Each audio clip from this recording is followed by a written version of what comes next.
Hey everyone, and welcome back to my Stoke FM14 career. Now I've managed to whiz through another season. I've become addicted to this save just over the last few days. And yeah, I only uploaded the last video a couple of days ago. But I thought, well, I've whizzed through another season, I might as well do another update, especially as it was an incredible season. As you can see here, I did win the league. And as you can gather from the title, I won the domestic treble, winning the league, the cup, the FA Cup and the League Cup as well. Didn't win the Champions League, but you know, there's always next season to try and get the quadruple, of course. But we really did bomb the league. 10 points clear of second place Man United in the end, and Spurs in third. At one point it was pretty close, and we weren't really first until the last part of the season. We were just behind all the way through, unlike last season where we were top for long periods and blew it in the end. This time we were just behind, just chasing the top team, usually Man United or Chelsea, but overtook them at the end comfortably. And plus 51 goal difference, 83 goals scored, top scorers in the league. We look at player-wise, my Kiselev regen guy managed to finish 5th top scorer, or joint 4th with 16 goals. Shawcross, once again, actually beast. Oh, it's such a good player. In terms of goals, though, I mean, Kiselev should probably have got more goals in the amount of games he actually played. 21 goals, considering how good he is, you'd expect him to get a few more, and I hope he can get 30 at some point. But Mauricio was the real star, my right winger from Brazil. Fabulous winger. Really good finishing as well, which is why he does get a lot of goals. 20 goals from the wing, that's pretty decent, considering he's not even an inside forward. I think that's quite impressive. Douglas Costa had a particularly good season as well. 15 goals in those 50 games he played. He's always known as being quite inconsistent, I think, on FM, but 7.01 average rating, that's pretty decent. Rondon with 12 goals, second striker. He's inconsistent as well. He scored a hat-trick on the last day of the season. And Wijnaldum with 11 as well. If we look at assists, top was Kiselev and Yarmolenko, joint top with 13 each. An average rating, Shawcross was top. Januzaj actually did rather well in the games he did play. Doesn't play many games. He's not developed as you'd expect in real life, and I do actually go on to sell him. I've played up to September, start of September, so I'll skip to that at the end, show you how I'm doing so far in the 2021 season, who I've signed and who I've sold. But for now, we'll just go through the team that helped me win the league and the 2 cups. I signed Chalobah. If we go to, which really should show you my transfers actually. You can see that was the start of the season. You've seen that already. But in January, I signed a couple of Chelsea players. This youngster who's, well, he's 23 now. She's not that young, but Croatia international, pretty decent midfielder, and Chalobah as well for 6.5. And his value's gone up to 21 million all of a sudden. Even though I only signed him for 6.5 million. And I managed to sell this guy, who I did sign on a free in the end, and sold for 13 million. His value's gone up as well. He's a good striker, but £30 million profit, couldn't really say no to that. If we go to the fixtures, this is how I did. Obviously only lost 3 games in the league all season. One against Everton and Tottenham, and also a game against Liverpool towards the end of the season. But in the Champions League, we lost against Man United in the quarter-final, just about. It had them 4 games in the last, 5th of the season, and 3 in 4 games at that point. So I did quite well. I just hate them so much in this game. Danny Welbeck always seems to score against me. And I sold them Carlos Fierro, of course, who's pretty lethal. League Cup wise, we beat Man United in the quarters, and in the final we ended up beating Everton 2-0 thanks to Mauricio and Costa.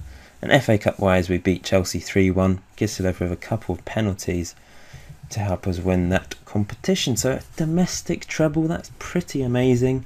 Now I've won every single competition I can win apart from the World Club Championship.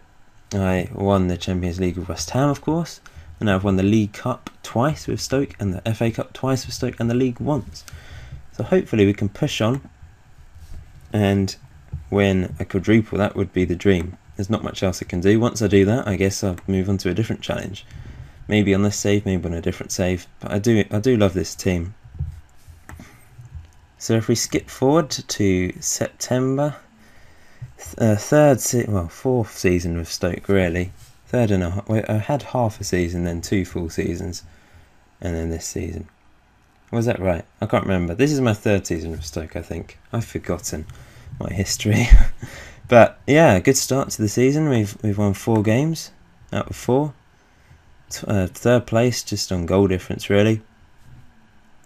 But I'll show you the transfers. That's what you're probably interested in. So spent 61.25 million and sold 44.84 million worth of players. Sold Cedric to Spurs for 12.5. Didn't really need him. Can't talk. Didn't really need him anymore.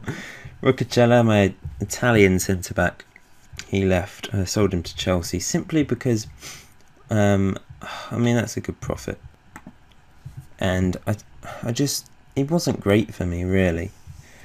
So I decided to cash in. Sold Januzaj for 9.5 million and a youngster Aaron Kitchen for 2.5 million. Coming into the team, Rumen Tanev, brilliant left winger, regen, looks sensational. Philip Miller, a lot of money on this young centre back, but looks very impressive in it. 12 caps for Scotland already. Aspliakieta, I don't usually sign 30-year-olds for lots of money, but 15 million on him was well worth it because he's just class. And yeah, I just look at him. He's a brilliant right back, and I needed a right back. Yoshida I've put out on loan, so Solly's my backup for him. So bought this guy as well. Left back, needed a good left back. Very good dribbling and heading, and yeah, he's a good all-round fullback really. And then a ton of players on free, mainly youngsters, sort of between the age of 20 and 23. A couple of keepers coming in, and unfortunately it has meant that I can't register everyone for the league because I don't have enough places for them. So there's a few that are playing in at the under 21s who aren't quite ready to probably be in a title challenging team. They'd be good enough for a mid-table team, easily good enough. And I tried to put this guy out on loan, but no one wanted him. But they've all got sort of 3.5, 4-star potential. Currently at about 2.5 star current. But we'll have to see how they develop. I can always sell them on because they all came in for free, so if I can make a profit, that's decent. This guy came in for 10 million at the end of the transfer window, and is just another centre back or left back really. So start of the season, stand-up player Douglas Costa's been insane since getting his first cap for Brazil, which he actually scored in as well. He's been 6 goals in 5 games. Kislev's got a couple, but Douglas Costa's been on fire. I can't imagine he'll keep that up because he's very inconsistent, but we'll have to see. But anyway, that's it really for this video.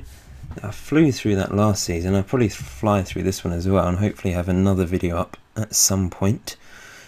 No promises, of course. I do go through phases of playing it and getting really addicted and then stopping for a while. But I hope you're enjoying this save. I will aim to get some other videos up like FM experiments, emulating Ronaldo, people seem to be keen on, and possibly some other things as well. But thank you for watching. Please leave a like and subscribe if you haven't done so already, and leave your comments and feedback. I'll just quickly show you my tactic that I've gone with at the moment, just if you want to try it out. I do change it so much depending on who I'm playing. I think you have to be adaptable in this FM. It's not just about a plug and play tactic. You need to really adapt to your opposition and what players you're using as well. It's all about player roles and that sort of thing, and you really do have to chop and change and see what happens.